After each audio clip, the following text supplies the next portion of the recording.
네, 안녕하세요, 여러분. 7월 26일 금요일 아침입니다. 두 개의 분석경 독송했더니 6시 22분 되었습니다. 어저께는, 그저께 연기의 분석 살펴보았고요. 어저께는 팔정도의 분석과 염처 분석 보았는데, 사실 어저께는 우리가 늘 설명하는 내용이긴 합니다만은, 팔정도의 정정이 어떻게 펼쳐져서 십정도가 되느냐 하는 고요 관점, 올라가자라는 방향과 벗어나자라는 방향, 이런 부분에 대해서 우리가 잘 이해해야 하는 거, 그거를 이제 염처와 염처 수행에서 그대로 적용을 하면 역시 염처가 올라가고, 그래서 올라가면서 그 염처 과정에서 법이 드러나는 이 부분까지를 같이 포함하는 건지, 그렇고 염처 수행이 법의 윗바사나로, 그러니까 염처의 과정에서 단계적으로 올라가면서 법이 드러나면 그 드러나는 법을 대상으로 하는 요런 이후의 과정, 요렇게 이제 여실지견까지, 사념처가 여실지견으로 성취되는 이제 그 과정을 보았고, 마찬가지로 그 칠각지를 닦는다 라는 말, 사념처를 닦아서 마음에서 장애를 밀어내는 과정을 그대로 칠각지를 닦는다 라고 해서 칠각지가 충만한 마음이라는 토대를 만들고 나면 칠각지를 있는 그대로 닦는다 라고 하는 사마타 윗바사나의 과정으로 깨닫는, 네, 요렇게 그냥 하나의 개념, 정정, 바른 삼매로서 깨달음에 이끌리는 거, 요거를 친절히 설명하면 올라가는 수행으로의 바른 삼매를 제한해 가지고 한 단계로 놓고 벗어나는 과정을 여실지견, 해탈지견을 정지, 정해탈로 올라가자, 벗어나자. 염처, 염처 수행. 칠각지를 닦는다, 칠각지를 있는 그대로 닦는다. 이런 식으로 불교 수행의 상세함에서는 올라가자라는 수행에 더해서 벗어나자라는 양면을 갖추고 있는 거, 이게 깨달음의 길이다라는 거 놓치면 안 된다고 이제 어저께 말씀드렸고요. 자, 오늘은 이제 분석경 가운데 옥은 5가지 기능을 말하는 2가지. 우리가 보통 이제 5가지 기능이라고 말하면 3가지를 말하고 있잖아요. 믿음, 정진, 사띠, 삼매, 지혜라고 하는 그대로 이제 삶의 향상을 이끄는 힘이고 기능인 요게 있고, 그런가 하면 또 느낌에서도 3가지 느낌을 5으로 구분해 놓는 기능 5가지가 있고요. 그 다음에 인식에서 몸의 역할이죠. 안근, 이근, 비근, 설근, 신근, 요런 5가지 기능도 있죠. 자, 그렇게 5가지 기능이 3가지로 발견되는데, 그 중에 오늘은 2가지를 독송했습니다. 자, 보면 48번 상류따, 10번 분석경 2번 했어요. 48번 상류따니까 기능 상류따가 되죠. 그래서 여기서는 믿음, 정진, 사띠, 삼매, 지혜라는 5가지 기능을 정의해 주죠.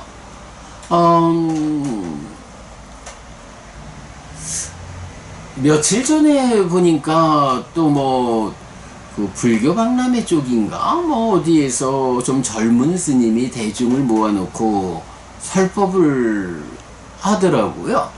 그런데 거기서 그래요.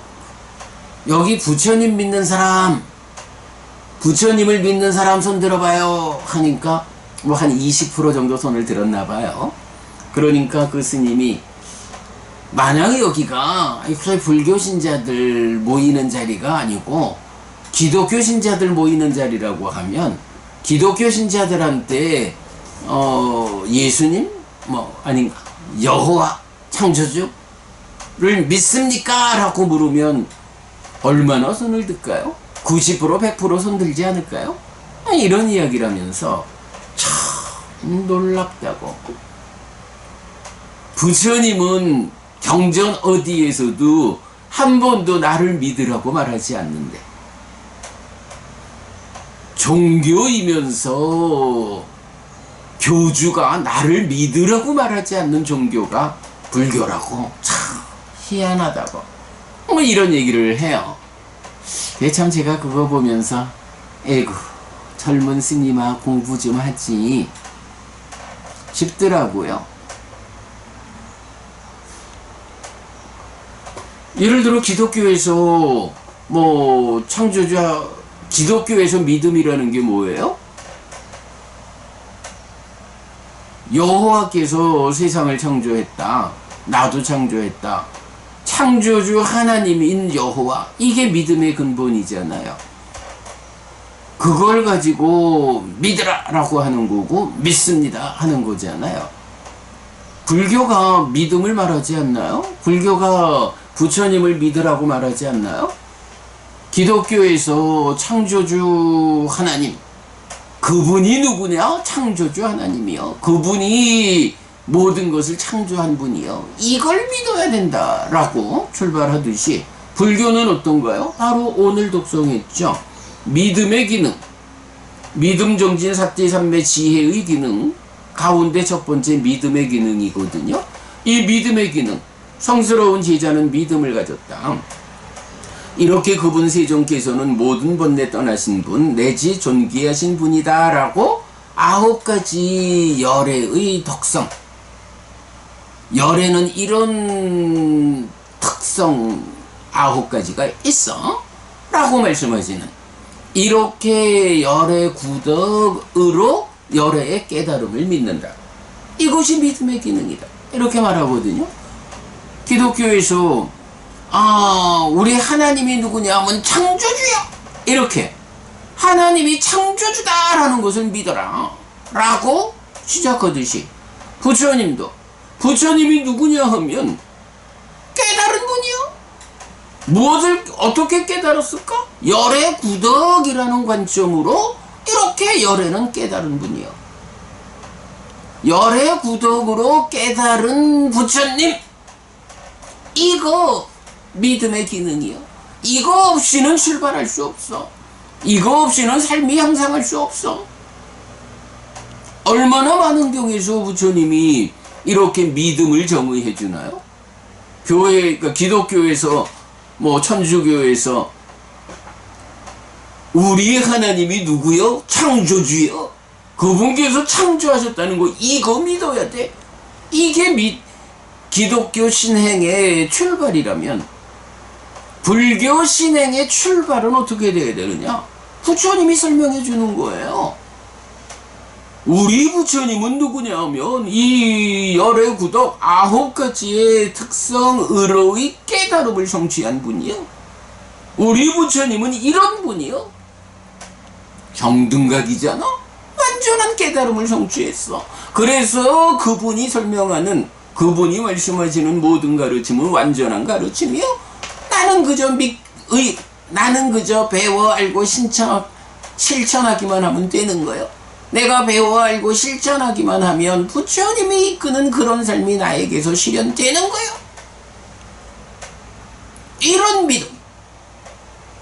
이런 믿음이 불교 신행의 출발이죠.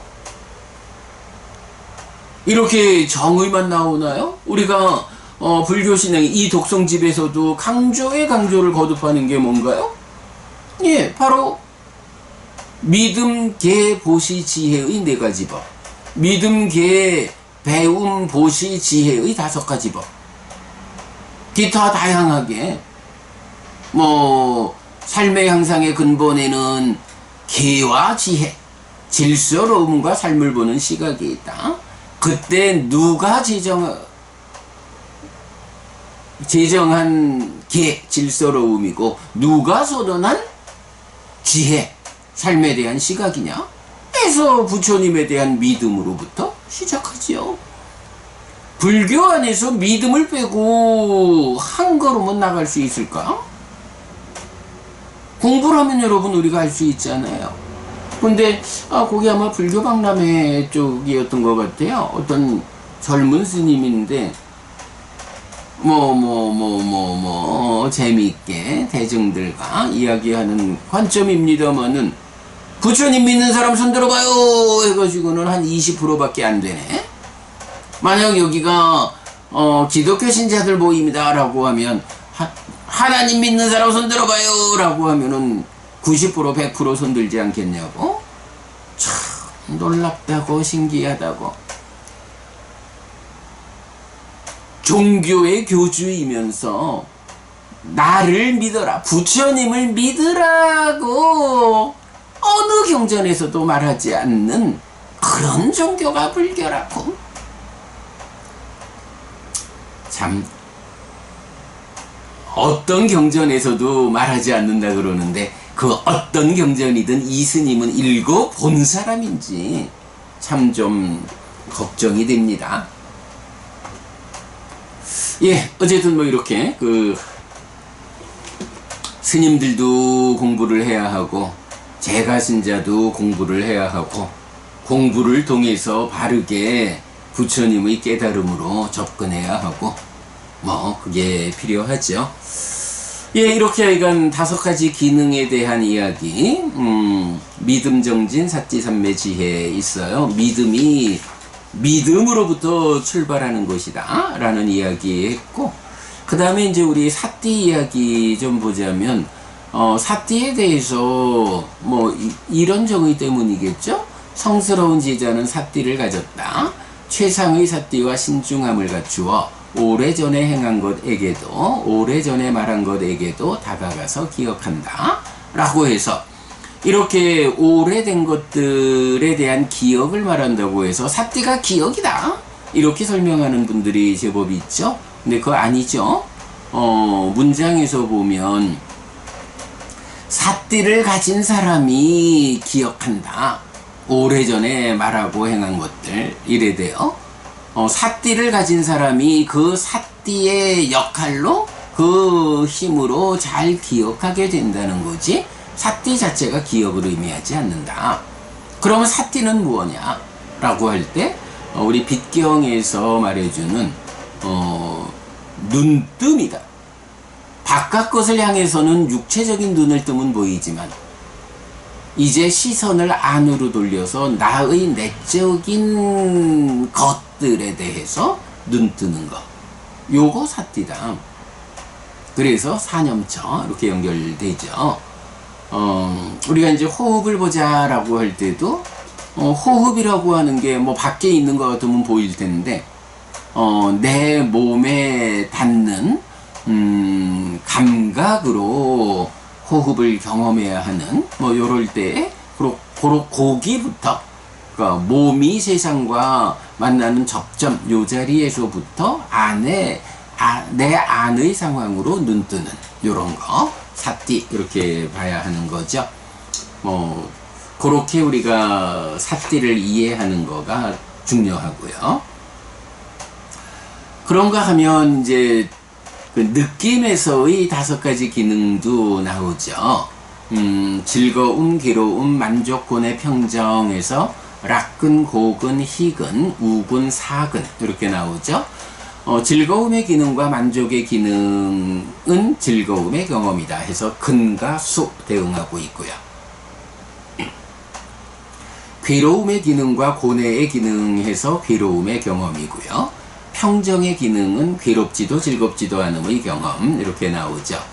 자, 보면 우리는 이제 연기적으로 해서 유깁을 조건으로 초기, 촉을 조건으로 수가 이렇게 이제 이해하고 있는데, 이제 요 분석경에서 보면 이렇게 촉을 조건으로 생겨나는 수가 있는가 하면 신 또는 심에 속한 느낌, 이래서 몸과 마음의 상태에 수반되는 느낌을 함께 말해주죠.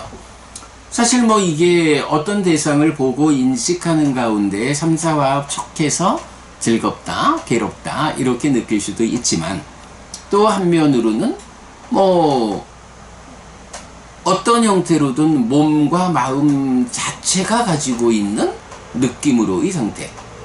이제 이럴 때 우리가 주목해야 하는 것은 수행을 하다 보면 집중이 향상되어 가지고 삼매로 접근하는 이때부터 개발된 느낌이라는 게 생겨나잖아요. 이 개발된 느낌이 생겨나서 경험된다 라고 할 때 이거는 삼사화합 촉의 입장에서 촉에 의해서 생겨나는 수인가? 좀 그와는 좀 다르죠? 이거는 수행의 과정에서 수반되어 생겨나서 경험되는, 그래서 촉과는 좀, 촉에서 생기는 수와는 좀 별개로 몸과 마음의 상태에 수반되는 느낌, 요런 개념. 그래서 보면 락고 불고불락 세 가지 느낌을 말하지만 또 한면으로는 일반적으로는 락과 락과 고, 즐거움과 괴로움이 있을 뿐이다. 불고불락이라는 것은 수행에 의해서 성취되는 높은 경지에서 수반되는 것이다. 이제 요래 말할 때 불고불락이라는 이런 느낌, 평정과 연결되는 요런 것도 촉에 의해서 생기는 것 보다는 수행을 통해 가지고 높은 경지에서 수반되는 개발된 느낌으로의 불고불락 평정이 생겨난다. 이렇게 이제 이해해야 하는. 그래서 보면 자, 이런 5가지 기능이 있다 해서 5가지를 말하면서 무엇이 즐거움의 기능인가? 몸에 속한 즐거움, 몸에 속한 편안함. 그러니까 즐거움과 편안함이란 구분을 하죠. 그러면서 몸의 촉에서 생긴 즐거움과 편안함 해가지고 몸 자체에 수반되는 즐거움과 편안함이 있고, 그런가 하면 신촉, 삼사화합 촉에서 생기는 즐거움과 편안함이 있다. 이렇게 연기의 과정에서 유깁을 조건으로 촉이, 촉을 조건으로 수가, 요렇게 진행되어서 삼사화합 촉에 의해서 생겨나는 수가 있고, 그런가 하면 그대로 몸에 속한 거, 몸에 속한 편안함과 즐거움, 이렇게 나오죠. 그런가 하면 괴로움의 기능도 뭐 동일하게, 다만 괴로움과 불편함, 촉에서 생긴 것이냐 아니면 몸에 수반되는 것이냐, 이렇게. 그런가 하면 또 만족과 고뇌에는 심에 속한 것이다.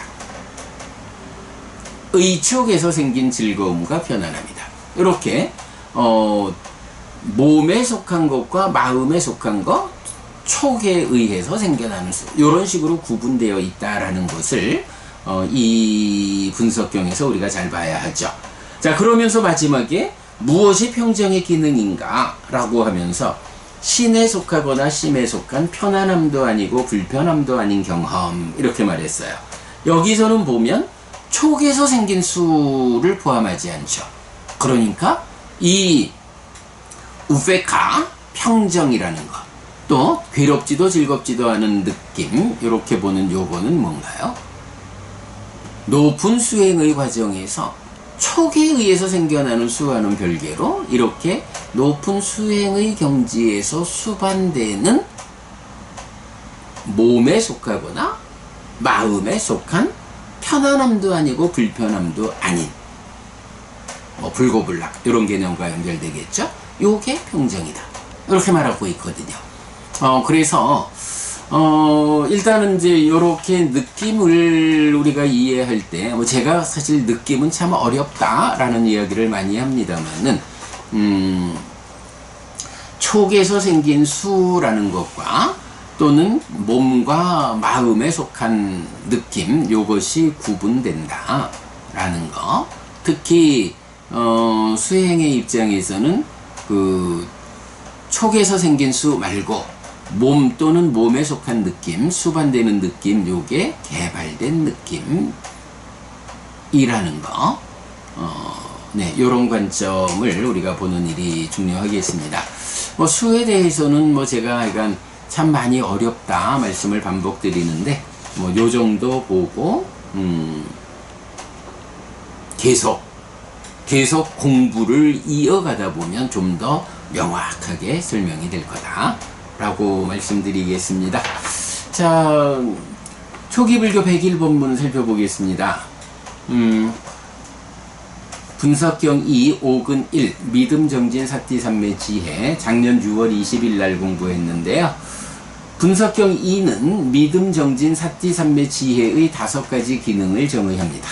1.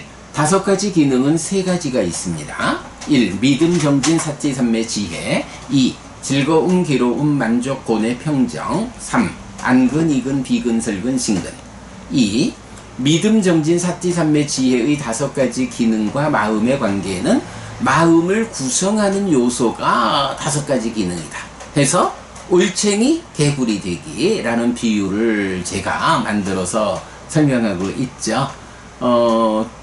하여간 제가 그동안 만든 비유를 대표적으로 3가지를 말할 수 있는데, 첫째가 심의식을 H2O에 비유한 비유고, 두 번째가 5가지 기능을 올챙이 개구리 되기에 비유한 거고, 세 번째가 최근에 그 수행 과정에서 대상의 문제, 바로 컵 속에 물을 컵을 고정하고 컵 안에 물을 고정하고 그러면 얼굴을 비춰주는 드러나는 법을 대상으로 하는 이렇게 컵의 비유로 그 수행에서의 그 대상을 설명하고 있죠. 이런 3가지 비유를 제가 만들었는데, 그 중에 두 번째 비유, 올챙이 개구리 되기, 바로 여기 기능과 마음의 관계에서 설명되고 있고요. 3. 5가지 믿음 정진 사띠삼매 지혜는 부정적 요소, 퇴보로 이끄는 것의 방어 측면에서는 5가지 힘, 오력이고, 긍정적 요소, 진보로 이끄는 것의 성취 측면에서는 5가지 기능으로 구분해서 설명하기도 하는데, 7가지 보리분법의 오근과 오력입니다. 이렇게 했고요. 네, 그리고 느낌에 대한 주제로 가보면 느낌을 2가지로 분류하는데, 촉에서 생긴 수, 인식 과정에서 경험되는 느낌과 신 또는 심에 속한 느낌, 몸과 마음의 상태에 소반되는 느낌, 개발된 느낌, 이렇게 말하고 있고요. 평정의 기능이 불고불락의 수인데 촉을 조건으로 생기는 수는 포함하지 않는다. 요거는 그야말로 개발된 느낌이다 라는 거고요. 딱가 안의 2차 인식에서 무명 위의 탐과 진이 락과 고에 대한 2차적 왜곡으로 생겨나는 과정을 설명하고 있는데, 불고불락에 대한 2차 인식의 과정이 배제되는 관점을 평정에 대한 이런 이해가 설명해 줍니다. 2차 인식은 락과 고 해서 무명을 거쳐서 탐과 진, 이렇게 진행이 되죠. 왜 2차 인식에서는 락고 불고불락 중에 불고불락에 대한 이야기는 잘 설명하지 않을까 라고 하면, 불고불락은 이렇게 촉에 의해서 생겨나는 수가 아니라 수행 과정에서 생겨나는 개발된 느낌이어서 이걸 대상으로 2차 인식을 설명하지 않는다, 이런 관점이죠. 중요하고요. 네, 그렇게 이제 보면 되겠습니다. 자, 이렇게 아침 독성 마무리하고요. 자, 상류단니까요 공부하겠습니다.